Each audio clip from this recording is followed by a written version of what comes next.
এবারের রোজারিতে আমার দুটো সিনেমা রিলিজ হচ্ছে, প্রেসার কুকার এবং পিনিক।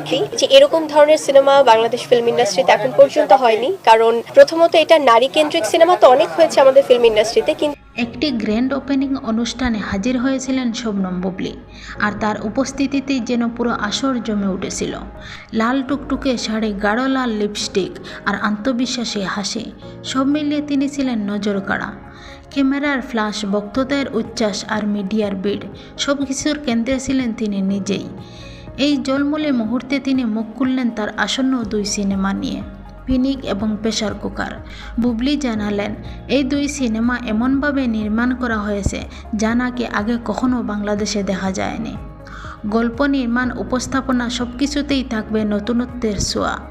তার কথায় ছিল আত্মবিশ্বাস, চোখে ছিল দৃঢ়তা, যেন তিনি জানেন এই কাজ দর্শকের চমকে দেবে। তিনি আরও ইঙ্গিত দিলেন, একটিতে থাকবে ভিন্নধর্মী বিনোদনের স্বাদ আর অন্যদিকে টান টান উত্তেজনা, অর্থাৎ দর্শক এক ঈদে পাবেন দুই রকমের অভিজ্ঞতা। এমন মন্তব্যে উপস্থিত বক্তারা তো রীতিমতো উত্তেজিত, কারণ নতুন কিছু দেখার অপেক্ষায় তো সবাই। বুবলির এই আত্মবিশ্বাসী ঘোষণা যেন আগাম বার্তা, এবারের ঈদে বড় পর্দায় আসছে ভিন্ন স্বাদের চমক। এখন শুধু অপেক্ষায় কথাগুলো কতটা বাস্তবে রূপ নেয়।